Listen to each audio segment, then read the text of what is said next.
اللہ وبرکاتہ الحمد للہ رب العالمین والعاقبۃ للمتقین والصلاة والسلام علی نبینا محمد وعلی آلہ وصحبہ اجمعین اما بعد۔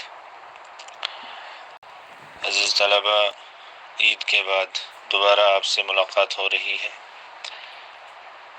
اللہ تعالیٰ سے دعا ہے کہ اللہ تعالیٰ ہماری قربانیوں کو، ساری عبادات کو قبول فرمائے، اور اللہ رب العالمین ہمیں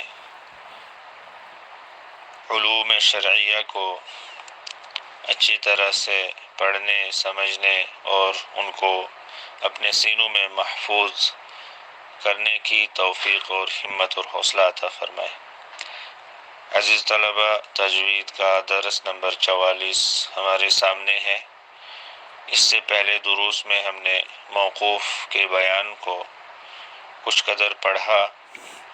آج اسی سلسلے کو آگے بڑھاتے ہوئے موقوف علیہ کے لحاظ سے وقف کی اقسام کو ہم پڑھنے جا رہے ہیں۔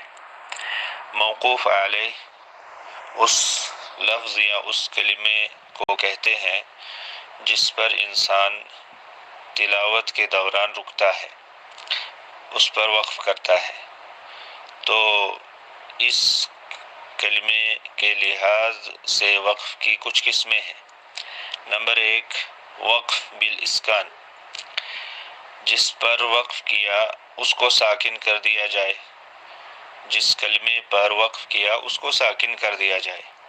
یہ تینوں حرکتوں میں ہوتا ہے، زبر، زیر اور پیش، تینوں حرکتوں میں اس طرح سے ہوتا ہے۔ یعنی اس کلمے کے آخر میں اگر زیر ہے تو ہم اس کو ساکن کر کے پڑھتے ہیں، پیش ہے تب بھی ایسا ہی کرتے ہیں، اور اگر زبر ہے تب بھی ایسا ہی کرتے ہیں۔ مثالیں جیسے الحطب، اصل میں تھا الحطبی، لیکن جب ہم نے وقف کیا تو ہم نے پڑھا الحطب۔ اسی طرح سے اعبد، اصل میں تھا لیکن جب ہم رکے تو ہم نے پڑھا اعبد۔ اور ایسے ہی کسب،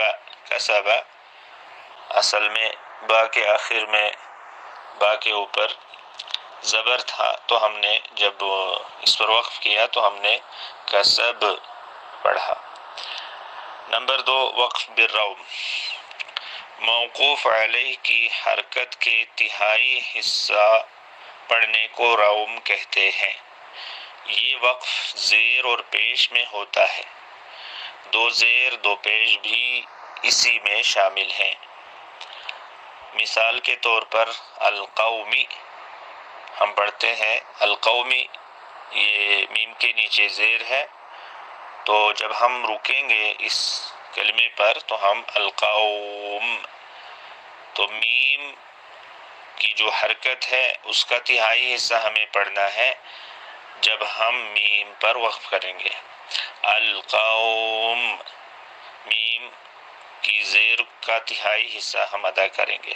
ایسے ہی قومن ہے، تو وقف جب ہم کریں گے تو ہم قوم، اس طرح سے اس کی 2 زیر جو ہے اس کا تہائی حصہ پڑھیں گے۔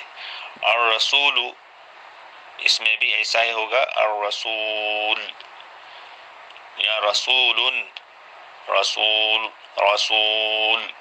تو پیش کا تہائی حصہ پڑھیں گے۔ یا الرحیمی ہے تو الرحیم، یا نستعین ہے تو اس کو ہم پڑھیں گے نستعین، پیش کا تہائی حصہ۔ نمبر 3، وقف بالاشمام، موقوف علیہ کو ساکن کر کے ہونٹوں سے ضمہ کی طرف اشارہ کرنا۔ یہ وقف ضمہ ہی میں ہوتا ہے، جیسے الرسول ہے تو الرسول، یا رسول ہے رسول، یا نستعین ہے نستعین، تو پیش کی طرف اشارہ کرنا وقت تو اسی کو وقف بالاشمام کہتے ہیں۔ تجوید میں آج کے درس میں اتنا ہی، باقی انشاءاللہ تعالی آئندہ دروس میں۔ والسلام علیکم ورحمۃ اللہ وبرکاتہ۔